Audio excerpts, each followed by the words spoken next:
Monsieur Pigeon 72. Si je pouvais empêcher Papillombre de créer des super vilains, là, il ferait moins le malin. Alors je sais pas pour vous, mais voir Ladybug en peignoir avec ça sur la tête, ça fait un petit peu bizarre. Mais bon, c'est confortable. Je savais que tu me cachais quelque chose, ça me rendait dingue. Mais j'étais obligée de le faire. Bon, il y a quelque chose que je trouve un peu dommage dans cet épisode, c'est qu'on revient pas réellement sur la découverte d'Alia. C'est quand même quelque chose d'incroyable. Et pourtant, on saura jamais ce qui s'est dit. Et en soi, c'est pas grave, mais j'aurais bien aimé avoir quelques explications. T'es en train de perdre les pédales. Alia a raison en soi, et c'est cool de la voir se comporter comme une vraie amie. Marinette est toujours obsédée par le papillon, mais ça n'amène à rien si elle ne se repose pas. Et le fait que Alia soit là pour lui dire, c'est une bonne chose. Mais Adrien et Kagami ne sont plus ensemble. Quoi? T'es sérieuse? Il faut que j'aille consoler Kagami. Mais là, Marinette agit encore plus comme une amie. Elle aime Adrien, certes, mais elle veut d'abord aider son ami. Elle veut aider Kagami. Certes, pour de mauvaises raisons, mais c'est cool de sa part. Pourquoi j'irai consoler Adrien?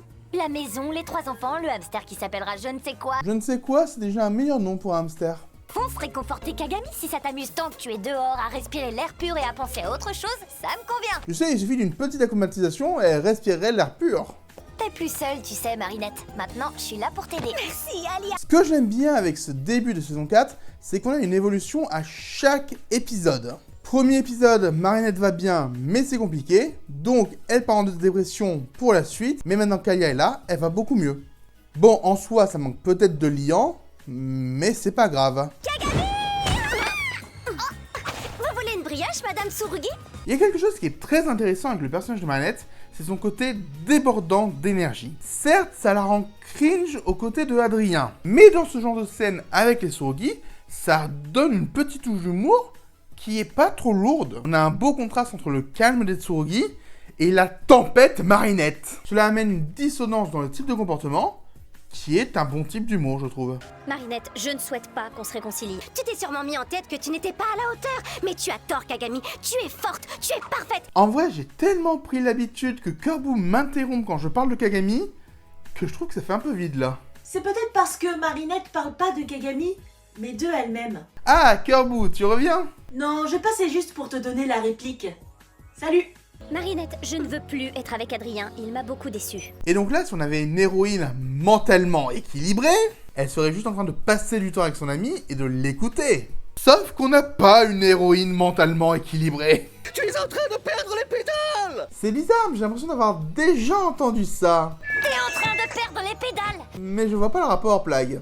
Plonger dès le matin dans l'eau glacée, alors qu'on pourrait manger du fromage tranquillement! Ah oui, il n'y avait pas de rapport.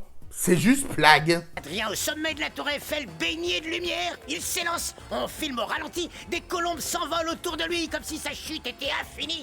C'est pas des colombes, c'est des pigeons. Ce ne sont pas des colombes, ce sont des pigeons. C'est ce que je viens de dire. Et je pense que Ramier ne laisserait jamais ces pauvres petites bêtes être traitées comme ça. C'est dans notre intérêt à tous les deux qu'Agreste croit que ce sont des colombes. Mais il sait que c'est des pigeons. Faut arrêter de prendre les gens pour des cons. En plus, dans ce cas-là, ça ne sert à rien vu que Adrien est allergique aux pigeons. Et vous, parce que je peux convaincre le maire de créer un sanctuaire spécialement conçu pour abriter les pigeons de la ville. Je sais sincèrement pas si c'est une bonne idée. Mais bon, ça va le convaincre, le bonhomme. Notre pigeon n'est pas à la hauteur, il n'est pas censé revenir avec la rose. Mais l'éternuement lui a fait très peur! En même temps, si vous écoutiez Adrien, vous sauriez qu'il est allergique aux pigeons. Même si c'est vrai qu'on l'a pas vu dans Mensonge. Qu'est-ce que tu fais? Repose-moi tout de suite. Je le fais pour que vos regards se croisent. En fait, si j'avais invité Kerbu, elle aurait pas arrêté de dire « C'est cringe, c'est cringe, c'est cringe !» Et elle aurait pas eu tort. Tout est ma faute. En plongeant, j'ai cru voir une copine du collège. Eh ben moi, je vois personne à part un oiseau stupide incapable de faire ce qu'on lui demande. Bon, là on va peut-être passer à l'acclimatisation parce que clairement on a tous compris pourquoi Monsieur Pigeon allait être acclimatisé. Je confirme, on a un point pour Bob, Adrien et Marinette. Oui, je considère que Kagami n'y est pour rien là. Je sens que cette fois, le désespoir de Monsieur Ramier a atteint une ampleur inédite.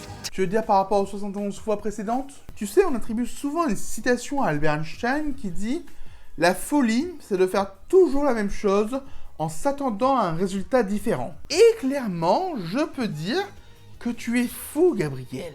Tu es en train de perdre les pédales! Sauf que toi, personne ne peut te le dire. Je vais changer tous les humains que je croiserai en pigeons. Attendez, on a enfin une idée innovante avec Monsieur Pigeon? Je m'y attendais tellement pas. J'espère que vous ne vouliez pas voir Chat Noir dans l'épisode, car c'est mort. Et du coup, je ne comprends pas pourquoi Gabriel a permis l'acclimatisation de Monsieur Ramier, alors que son fils est pas loin. Dépêche-toi, je vais pas m'en sortir sans toi. Il va pourtant falloir, Ladybug. Chat Noir s'est fait emplumer. Pourquoi t'es là, toi? Attendez, ça veut peut-être dire un truc. Chat Noir et Bob Roth.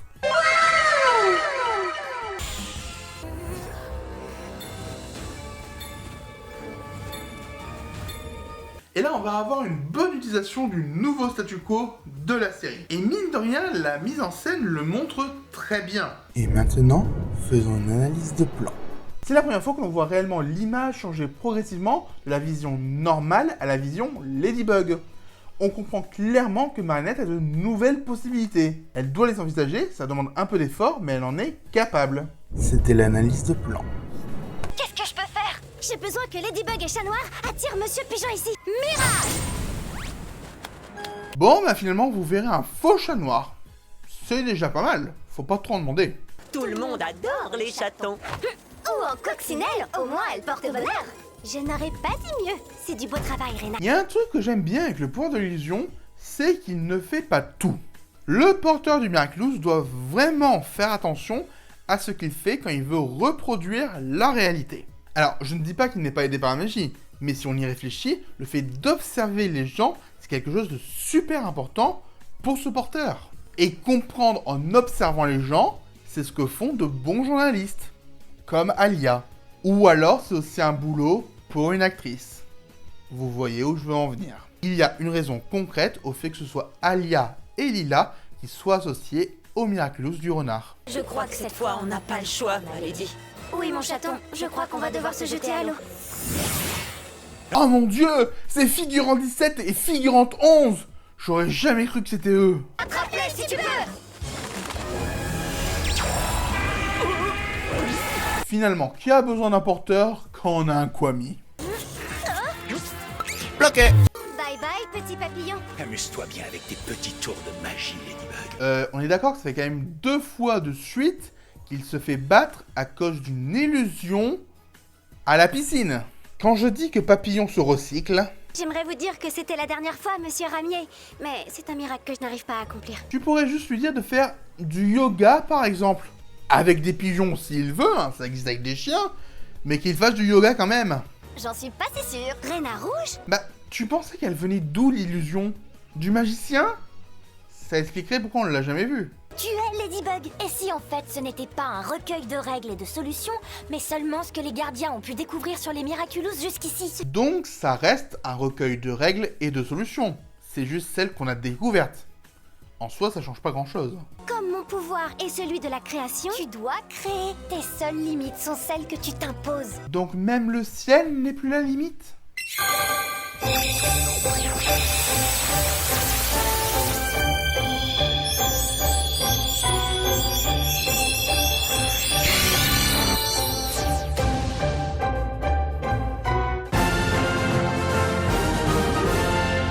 Oui, je sais, j'ai déjà fait cette blague.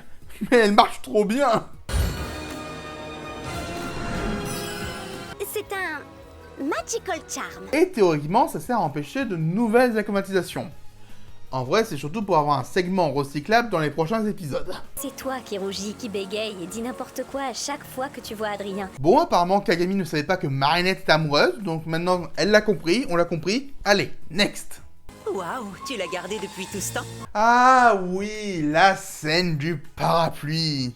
C'est une scène qui ne m'émeut pas vraiment. Mais elle est bien utilisée.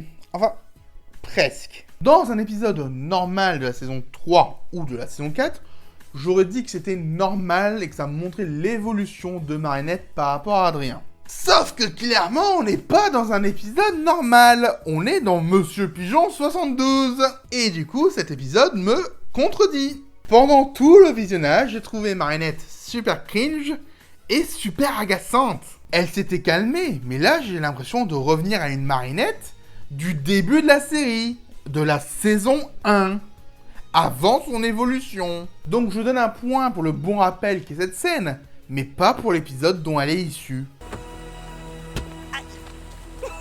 Et pourtant ce petit rajout me fait plaisir parce qu'on sent que Marinette déteint sur Adrien, qui est traditionnellement vu comme parfait. Et mine de rien, ça permet de vraiment les rapprocher.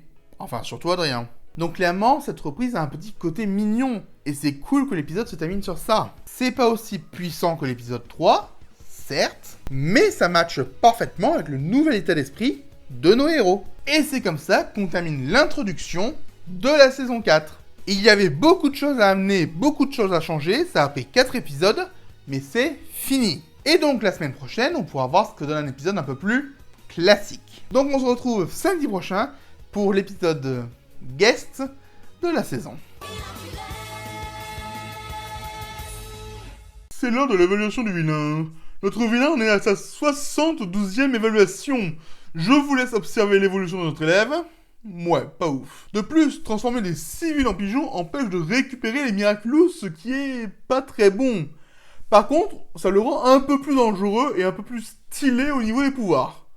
Mais on peut pas dire qu'il soit beaucoup plus stratège. Bref, il a un peu progressé, mais en 72 tentatives, on aurait pu espérer une meilleure moyenne. C'était l'évaluation du vilain. C'est l'heure de l'avis de Subjectif, un épisode un peu fade qui apporte un peu au lore, mais qui déborde de cringe, ce qui le rend assez facilement oubliable. C'était l'avis de Subjectif. Un immense merci à tous les soutiens de la chaîne. Vous pouvez continuer à m'aider en vous abonnant, en commentant et en partageant cette vidéo. Vous pouvez également faire des dons sur Tipeee ou bien devenir membre.